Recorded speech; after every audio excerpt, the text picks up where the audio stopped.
How would you like to achieve your first million? And today we had Edward with us. He's an advisor, investor in two unicorns. He founded AGI Alliance with goals to build a global agent network of scaling AI-related innovative startups.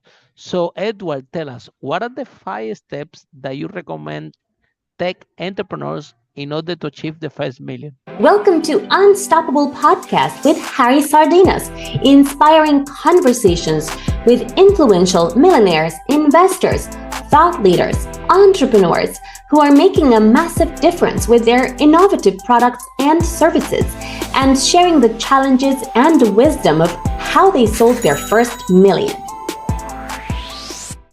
Thank you for inviting me in your podcast. I am happy to share my knowledge, my experience. Actually, sharing is the number one advice. Very I good. Step number 1, sharing. Very powerful. yeah.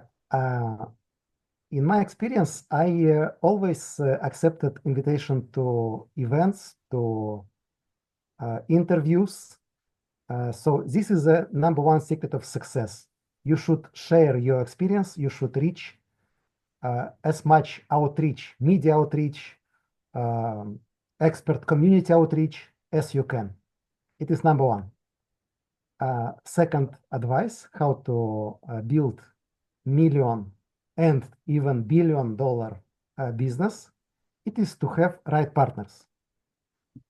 Again, if you share your knowledge and your secrets, you get people coming to you, and in this way, you will get good partners, which are also generous and kind. Number 3 advice, it is to become number one expert in your area.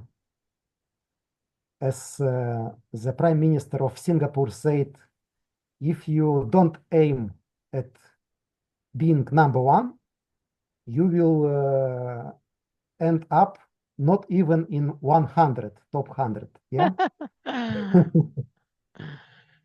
So aspiration, big aspiration, and industry knowledge, deep industry knowledge is number 4 secret of success. And number five secret of success are finding right co-founders. I will bring the example of PayPal because today in Saudi Arabia, my partner is meeting Elon Musk, who was one of co-founders PayPal. And the example of PayPal shows that if you unite with like-minded people, like in PayPal, it was Peter Thiel, it was Elon Musk, it was founder of LinkedIn. So a lot of good people, when they meet and they trust each other, it is number 5 secret of success. So say here that you invested in 2 unicorns. So what are the secrets of investing in the right company, in the right tech company? Yeah. I have my How own you method. knew? How you knew that these companies are going to do so well? Yeah, I have my own methodology of investing in startup. I call it emerging tech rating. And according to this rating, I'm looking first at team. As I told you, number 5 secret is if you get right partners, co-founders in your startup, you will have success. So I'm looking at a team, at co-founders of startups. They should complement each other. One should be visionary, another one should be CTO, technical guy, and the third one should be sort of administrative work and organizational, managing, and so on. So if you have all 3 positions filled in startup, it is the first signal of success. Second, technology. In our MTech, emerging technology rating, we pick up startups which are solving the biggest problems, biggest technical problems on the globe. And if you have such ability to solve these biggest technical problems, you definitely will make not $1 million, but $1 billion Wow. startup. For example, my first unicorn, it was 10 years ago when I found in Bucharest, in Romania, I found a small startup called UiPath. Now it Wow. is American company, leader of robotic process automation industry, UiPath, $7 billion dollar Wow. company. And it was a small company Very small, very when small, you find it. even without office. So it was very hard to find them, literally. Wow, with our office. That's amazing. Yeah. So how you So end up with this company? How you knew that was potentially what they were doing? uh, secret number one, I told you, you should get outreach at events. So at event, usually I found startups at events and develop some relationship, trust, because without trust, you can't reach anything. So I not only invest in startup, I also help them to I can tell. scale. I Yeah, to can tell scale. because at this range that this company don't even have an office, um, more than an investor, they need kind of a partner to help them to grow because none of those guys have never grown a business before, and they need more like a mentor. They need more like Totally. as so the investment is not only is not enough. It's also what we call a hands-in investor, right? Right. That actually stay in communication and help them to grow the company. So Yes. you have a great passion for technology, I can tell. And look, there is something here because the one out of five or one out of six entrepreneurs that we interview in this broadcast on a stop of 5 step how to make the first million, they are tech entrepreneurs. So I always share this question with everyone, and I want to get your view because people might think that wow, because every five people come to Harry's podcast and they are tech entrepreneurs, it's easy to become a tech multimillionaire. So I'm gonna start a software company, I'm gonna do a little bit of tech, and that's it. I'm gonna make millions really easy. A lot of people talk about the success. Nobody talk about the big failure that there is in the startup business. Not a big failure, but it's an industry that is competitive, that they have the characteristics, and they think that you describe now, like have founders with this strength that they can actually connect and click and work together and stay together, where in a lot of friction at the beginning of the startups, end up that really 90% of the startups in the tech space they fail. One of the highest failing rate in business is actually tech. Nobody talks about this. So is that really that easy to become a millionaire in the tech business, Edward? Or what's the truth behind it? No, no.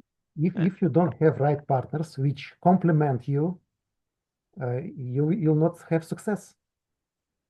Um, I told you these 5 secrets of success. So if you are sole entrepreneur and technical guy, uh,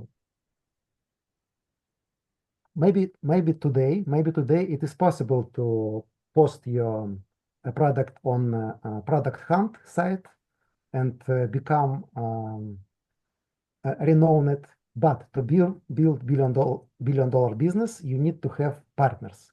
For example, in case of UiPath, consulting company Accenture was the medium which helped UiPath to get big Wow. clients. Yeah, because Wow. uh, big clients such as telecom operators, they don't trust startups.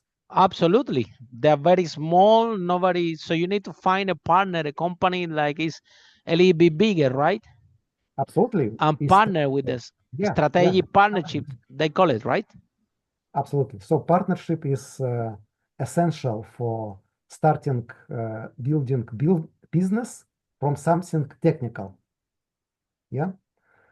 And nobody Uh, talks about partnership, but people don't even know how powerful it is. People think, oh, I'm gonna have my startup, and then I'm gonna find my first client, gonna find the second client, I'm gonna. But the truth is that this big client, it will never come to you unless that you have a partner with someone that with more stable, because nobody's gonna spend 1 million, 2 million, 20 million in a small startup that nobody knows, right? absolutely. Yeah. So So the same thing is happened in my second startup, which I made unicorn. Get Your Guide. It is a German company. So I helped them to scale on different geographical markets. wow, Investors, one of secrets of why investor pick some startups but don't pick another one, it is growth. If your startup is growing, it is opening new markets, it is a good signal for investor. For example, Get Your Guide has opened um, 11, 12 markets in a very short period of time, wow, and it became a unicorn. SoftBank has invested in this startup right before COVID pandemic in wow. 2019. Yeah. So imagine without this fast growth in 2019, they didn't get funding from SoftBank as travel startup, they would perish during pandemic. Yes, Edward, but sometimes, the startup founder, they need a partner or an investor like you because, if I'm a founder of a startups, this medium-sized company, they will never talk to me. They will maybe speak with you because you have experience, you already invested in unicorn before, and if you said, okay, I have something good, I have a very good tech company that can collaborate with you, they have a meeting, they will listen to you, but they will never listen to three startup founders. So the main issue that we see in the tech space is the following: we have founders that, number one, they are mainly only technical. Okay, they want to mhm, be CEO of the company, but they only know how to write code or software. They don't really know how to run the company and the operation of the company, and they become very product centric. They are in love with the product. They are emotionally attached with the product. They invest all the resources developing that product, and then without knowing that the problem they think they're solving is not for them to decide. It's for the market to tell um, how they want to buy this product, and in what form they want to buy the product. But usually the tech entrepreneurs, they are especially what we see in the software developers, right? They they are so immersed in the product, they're writing code, that's what they really like, and they create sometimes these massive elephants that they are so rigid that they don't have any flexibility. The word MVP, get out of the way, and it's not an MVP anymore. It's not minimum viable product anymore. It's like a big elephant, and now when you don't have money, resources, and energy, then they come to Edward. Edward, help me actually uh, invest so I can present this product to the market. And on the other hand, you are like, guys, I'm gonna invest with you. You don't even manage to sell it yourself. You don't even know if somebody will buy even one of these one, and you are too late for me. You're already exhausted for me. You Nobody told you to develop this big elephant. This is not how it works. So, what advice do you have to these first-time founders? Because we always say in this podcast, first-time founders, they are very product-centric, but second-time founders, they are more, they put more energy in sales and marketing. They know that they have a sales and marketing strategy, and they know what the client wants, and they know Mhm. how to get to the client. They can come back and develop the product, develop an MVP, and it's gonna be easy. Even we have a third time founders where that those ones that create the market first after they develop the sale and marketing strategy. And the last thing that they do is to create the product, create that MVP. But every project that you see out there, and correct me if I'm wrong, you are an investor, so you should receive hundreds of them. And every project that comes to your hands, 90% they're doing it the other way around. They haven't spoke with the client yet. They haven't spoke with they said that it doesn't have a market, and then they go with the next talk with the products that they think they're gonna solve a problem, but nobody knows if the market really to pay for it. Why do you think that everybody's doing it all the way around? And these few that succeed, they are actually the multimillionaires that come here and speak. Why Uh, everybody doing the other way around, Edward? yeah, you put a very complex question. Let me start with the first part of your question. How you, Harry, actually can become a multi-million dollar company founder. It is all about media outreach. You Wow, said very powerful. you Wow, said right about second time founder who are more experienced, has more experience. He understands that media outreach it is like half of deal.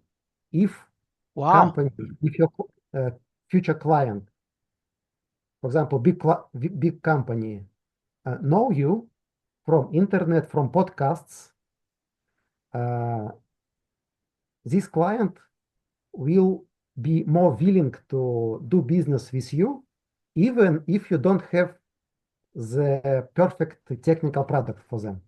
100%. Let's take Elon Musk, because right today we are close to Saudi Arabia, where Elon Musk is speaking at a summit. Wow, So Elon Musk is the perfect example.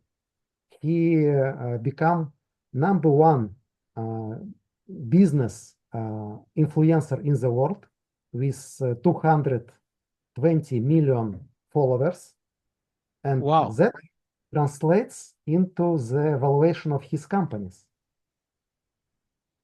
wow. So, uh, Harry, you are in perfect position to become a very influential Thank businessman. you. Good to know, Edward. Good to know. Thank you so much. Yeah, you see, that encouraged me to do this podcast more. More. You know, my girlfriend Lily, you know her personally. She dragged me into this. Yeah, Lily said, "Let's do a podcast." I'm like, "What?" And Lily said, "Let's do a podcast. Let's do a podcast." Meaning, Harry, you start to do it, you figure it out and everything, then Absolutely. I'll do it. So, so So our you team, have perfect partner, mentor, Lily, who yeah, is Lily's better suggesting than me you doing this like thing. this. Lily's brilliant doing this podcast. I started at the beginning, to resist it to it, but at the end of the day, Edward, I'm having a great time. I made amazing people like you, and I to be honest, when before we started this podcast, regardless that we talk a lot in the media and everything, we didn't realize that much as you just shared it now. And I agree with you 100% that if you are in business now, especially in tech, but in any business in general, and you have the power of media outreach out there, you have 50% of the job done, Edward, because you're creating your market, right? You're creating Yeah, that market, it and is called we're doing actually the other way around, right? But this is a very important a way of seeing things, and this example that you have put about Elon Musk, you're right, 100%. He has very strong personal brand, and he has very strong, like you call it, media or reach. So that's why every time that he said, I'm gonna launch a product, everybody investing on it, and sometimes even the product is not even is not even 100% developed, Yeah, but that because he's had this media outreach, he already had the funds. And when when you have the funds and you have certain experience, then is very likely. And he hasn't though been the richest man on the planet. So so if you take second most Edward, but when powerful, you invested in your previous unicorns, it was not like this, no? Or was like this even since your previous, or this is something that evolved and this is how business are today compared with business how it was, for example, your first investment of this unicorn, how long was the first one? How long ago was? uh, this my first unicorn. Yeah. It one year to bring them from No, like yeah, yeah, yeah, but when it was 5 years ago, 6 years no ago, 10 years ago. 10 years ago, right? So my question is the following: 10 years ago in the tech business, if I ask you the same question, you will give me the same answer. Or 10 years ago, media reach was not as important as it is today. Or you can tell me, Harry, no, you're wrong. Since 10 years ago, media reach always have been key in tech to, or media reach, let's call it building the market, Mhm. has been key in tech to build unicorns. This is not new from now. Just very people didn't know 10 years ago. Or 10 years ago, building unicorns have different way that what it gonna take building unicorns today, where I agree with you. Today, media reach is key in order to create that $1 million. So tell me, how was 10 years ago compared to now? It was the same formula, or something had changed? Definitely, it wasn't the same Oh because wow, it was not 10 the same, no? It was yeah, different priorities. So what was 10 years ago? How was it? What you 10, what really need to be key yeah. 10 years ago? So the key was to have established legit partners like Accenture. Hmm. Now actually you can avoid this need of big partner. Really? Wow, Yeah, if you have your own brand, personal brand, wow. you can become your own business promoter. We know we know now Mr. Beast, who is Yeah. YouTuber, and he is billionaire. His Mm. company valued $5 billion. Wow. Wow. Just So by having their own market, yeah, by just by creating your own just community, just their own making community, the community, right? just making video, yeah. Yeah. So, and then Edward, all it comes that if you want to become a millionaire in this DNA today, you have to be able to build and grow a community, right? Yes. And Your community. personal brand, and if your personal brand is authentic, if you speak what you think, like Musk, see, he Mhm. is not afraid of losing It's actually capitalization. controversial. Controversial. Not so many people can agree with him, right? It's not a problem. You should be Yeah. loud. You should be loud, even controversial. Yeah. Sometimes it be risky, because he said Tesla, so everybody, uh, you know, uh, you should. I'm thinking sometimes that he should be careful, but no, it's the other way. He's uh, very opinionated. People like it. People don't like it, don't like it, and sometimes this is a good thing, because if you market to everybody, you market to nobody, right? Absolutely. So I suggest you to be bold. Don't be afraid of speaking loud. Yeah. And Edward, the how creating a community, okay? Mhm. It's all resumed to only one thing. We always share this in this podcast, which is creating high quality content because that's what the community consume. So if Yes, you can create high quality content, um, the community that they are interested in that content that you producing, uh, this is what can lead you to establish and grow the community. So, uh, in your opinion, what is gonna take for a startup founder that want to reach some position in the media, want to start to create their own market, right? mhm, Let's say they have an idea about the next startup.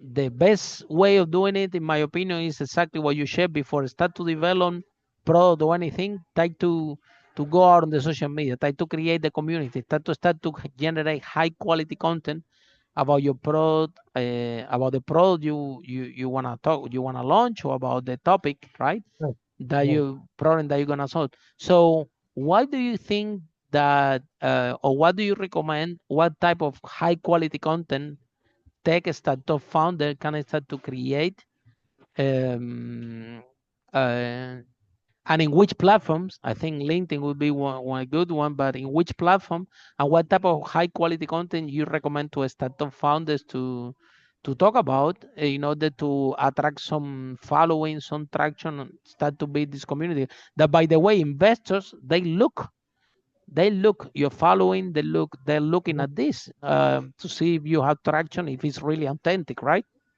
absolutely. You should be present on different platforms because different investors will look into different platforms. Ah, Somebody, wow. somebody will look on LinkedIn, but another one investor can look into your TikTok. So you should be omnipresent and you should do something offline. For example, events. You should do something for community offline. Only Hmm. in this way you could build sustainable growing community by providing, by impacting their life. You Hmm. can't just make video from your uh, office. You should go to people. Hmm.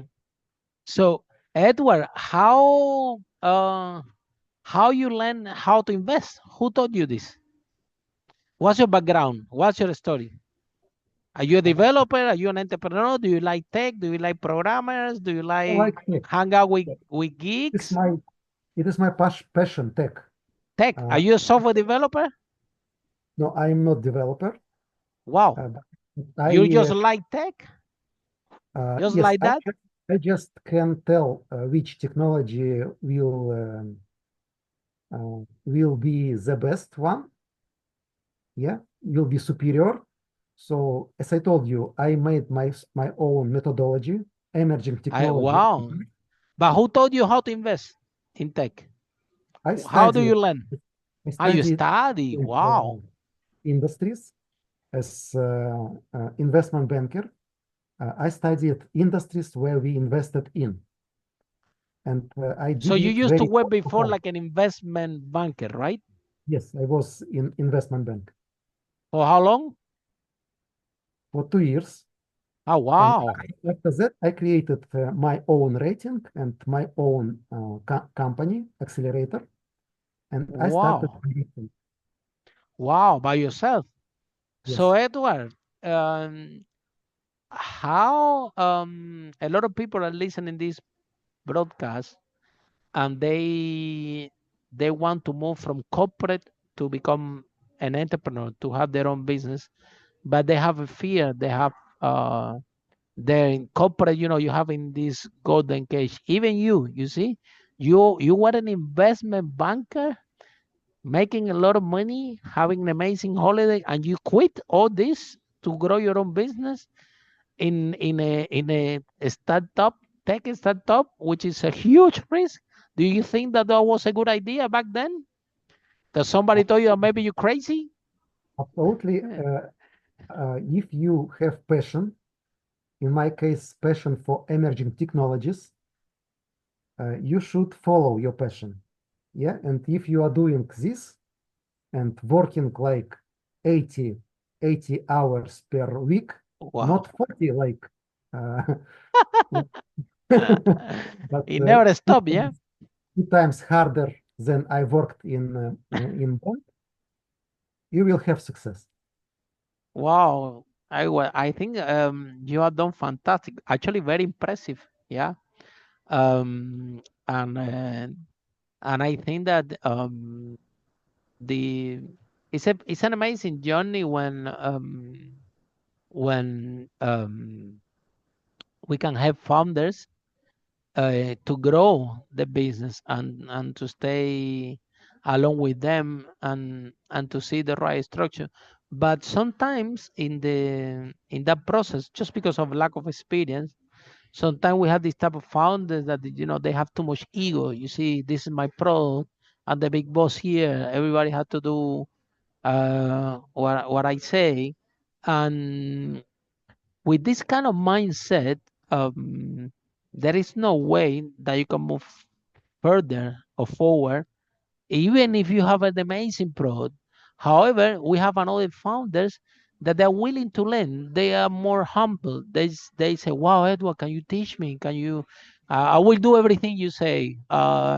And those ones that they are more coachable, those ones that are more willing to listen, the people with experience, those ones are more likely to succeed, even that they are not the smartest people in the room, even if they don't have the best tech, because they are just coachable and and they listen, right? So, in your opinion, as investor, what do you prefer? Do you prefer founders with the great product that's gonna change the world and they are not coachable? Or do you prefer another founders that they develop something there, kind of an MVP, but if they listen to you and they able to spin and they have no so much ego that I know I'm the best, I'm everybody have to do what I said, they're more coachable, they will follow your advice and they will have better chance. Which founder do you pick to invest? Or which team? Humble, humble founder is better, uh, but he should be ready to join efforts with second founder who is bold, who is loud.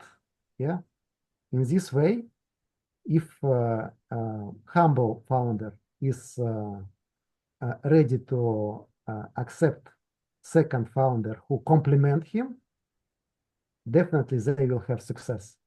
And actually, that is what I'm doing now in AGI Alliance.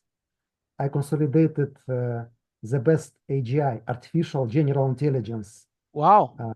geniuses, Wow.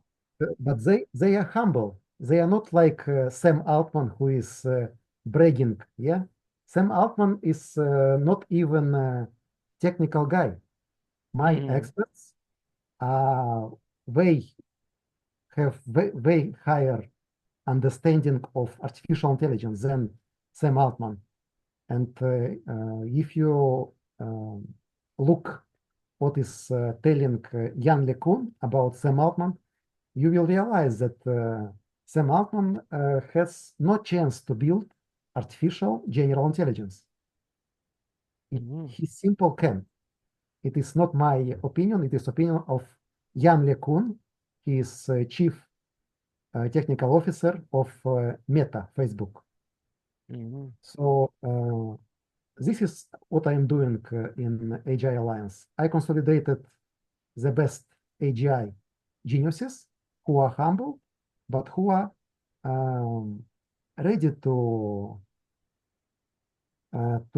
unite in one consortium to exchange the knowledge, know-how, IP, intellectual property, in order to build the first AGI, superintelligence, which will be the first safe superintelligence. And we are united by this vision of safe superintelligence, which will protect people, not harm them.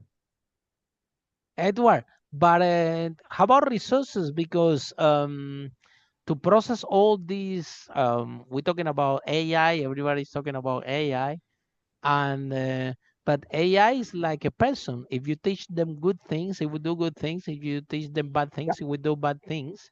right. So in order to process all this data, we need a lot of computer power, um, Yeah, and we need that a is strong, that is strong what computers, right? no. See, No. what is doing Sam Altman?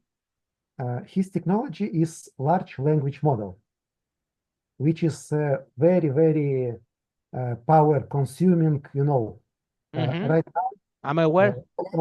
almost 9% of all energy is going to artificial intelligence.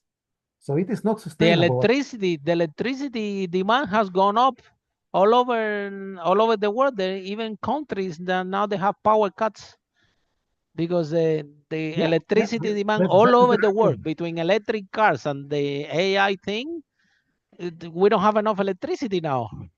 Yeah, that is the problem. So OpenAI is a problem.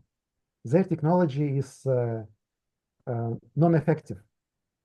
On the other hand, our technology of artificial general intelligence is based on different architecture. It is Wow. neurosymbolic. It is not LLM.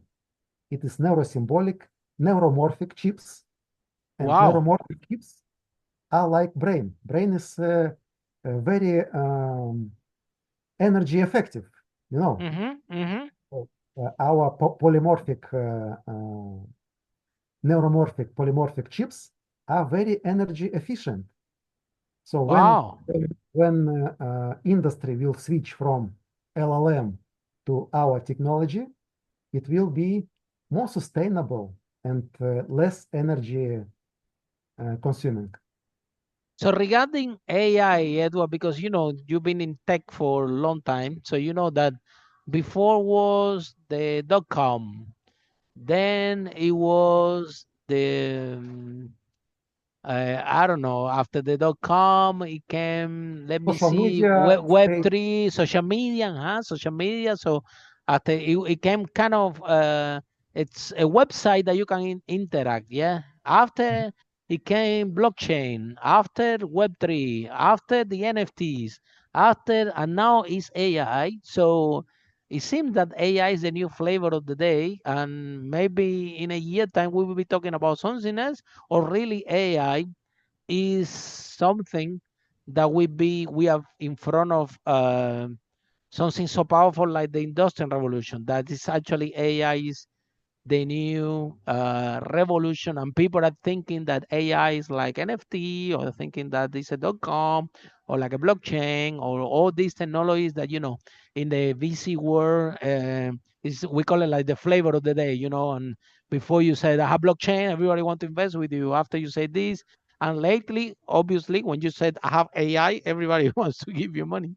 So is it really a flavor of the day, or is like a huge change, like an it is industrial game changer. revolution, a game Gary, it changer is for real game real? changer. It's a game changer for real, or just a flavor of the day, this AI thing?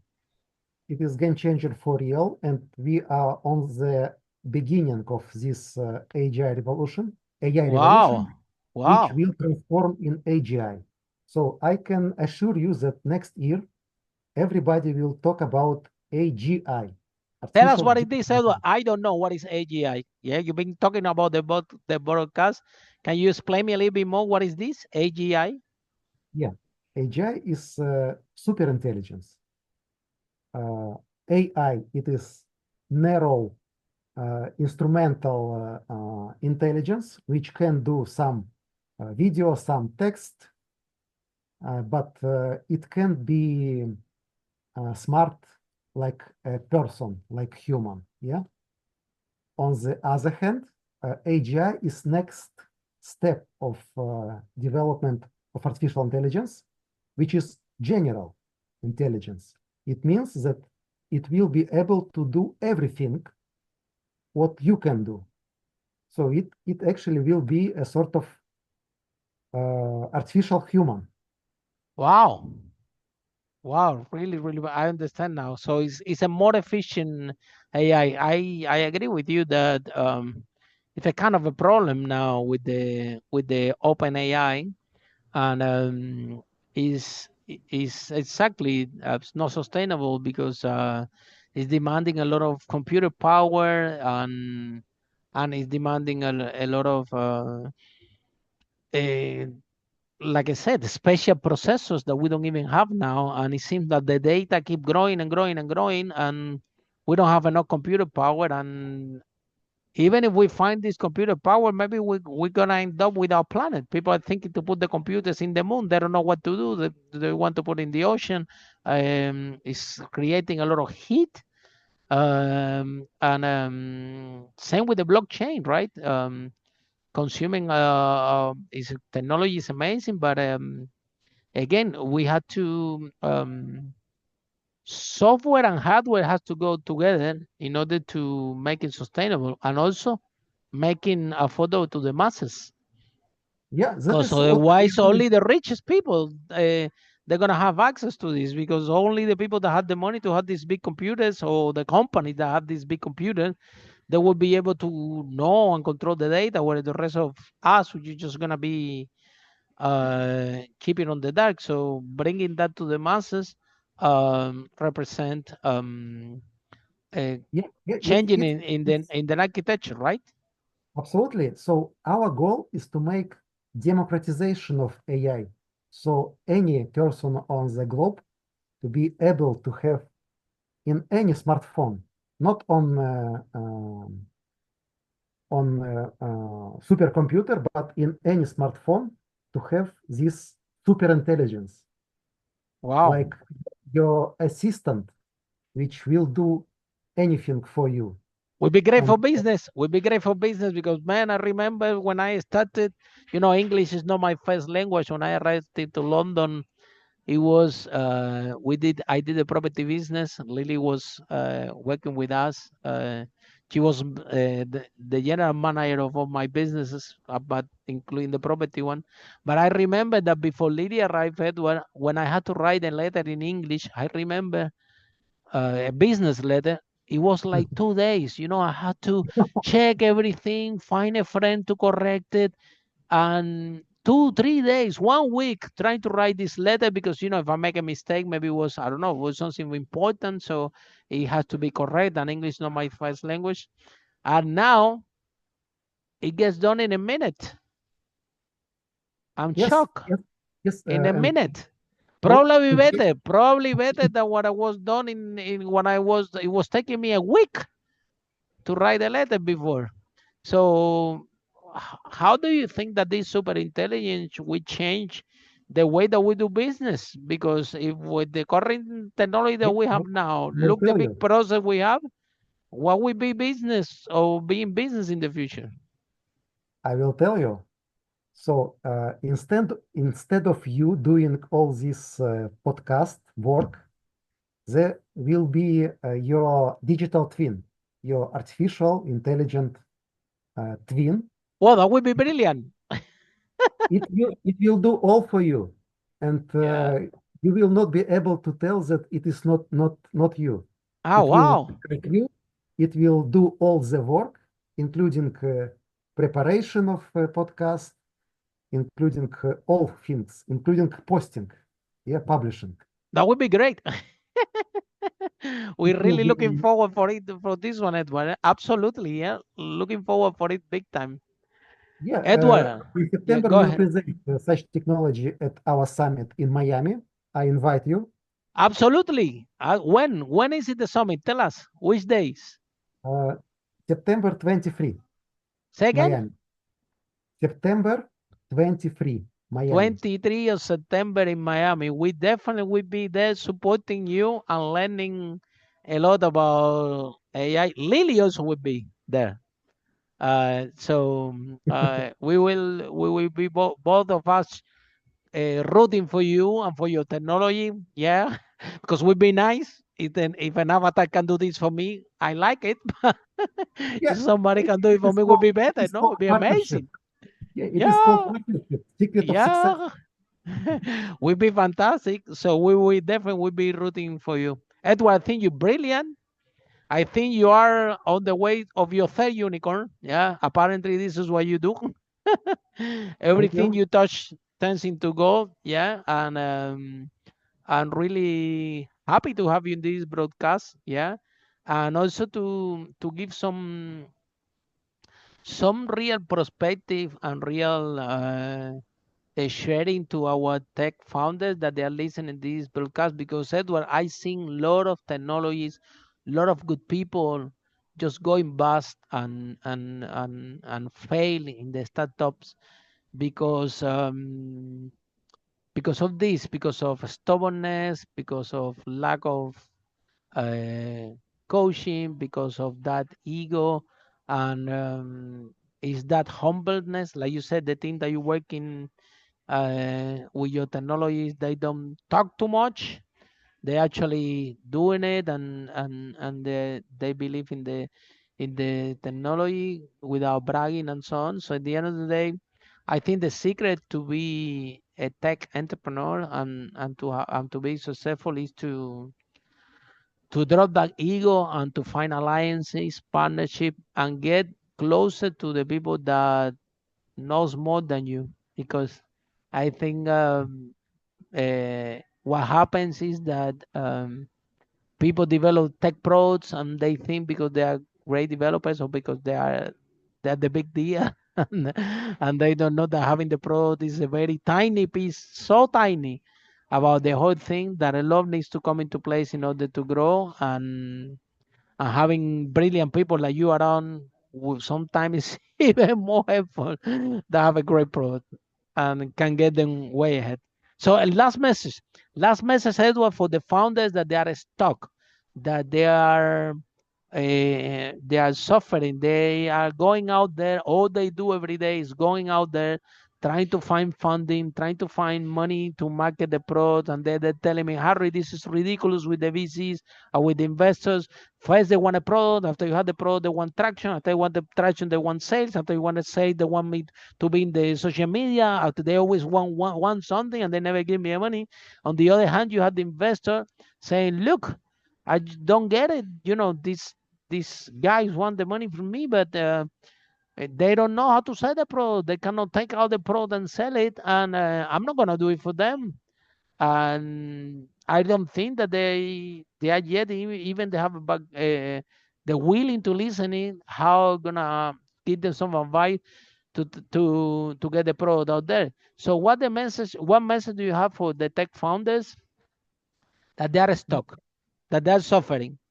Yeah, my message, listen to podcasts with entrepreneurs and reach out to them, propose partnership.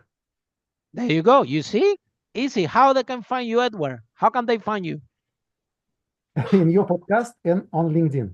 On LinkedIn, how? Tell us, because the people may be listening in the car. So they how they can find you on LinkedIn? Yeah, just Google Edward Musinschi. Okay. So you Google Edward Musinschi and then they can find you in LinkedIn. Yeah, and maybe put AGI Alliance. Very good. Okay, guys, there you go. You see? Edward Musinschi, AGI Alliance. You put that in Google and in LinkedIn.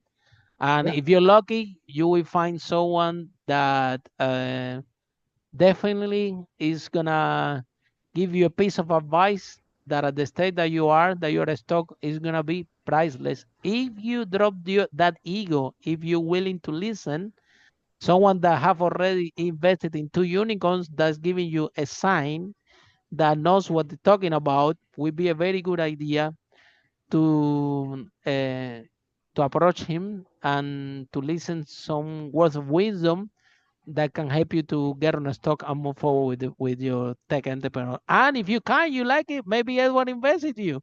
If you have a potential unicorn, I can tell you, if Edward give you money, that's a good sign that you're sitting in a unicorn. So try out. Maybe you sit in a unicorn and you don't even know. So thank you but so. you need right partner to discover your There you potential. go. Exactly. Some people even that sit in a unicorn, they don't even know they're sitting in a unicorn. So definitely they talk to you. Maybe they can end up with the surprise that they don't even know that they have. So thank you so much, Edward. Have been Thank very you. kind to join this broadcast. And for all of you I'd be following, happy, I'd be happy to continue this partnership regarding this summit. As I told you, partnership is a key. very good, you see. So thank you so much, Edward. Have been brilliant to have you here, and for all of you following the broadcast, see you in our next episode of Unstoppable. How brave entrepreneur like Edward break that wall and achieve the first million. Bye for now. Follow us for more interviews with world's most influential, audacious entrepreneurs that overcame challenges and adversity, providing you with the blueprint of how they sold their first million so you can grow your business exponentially.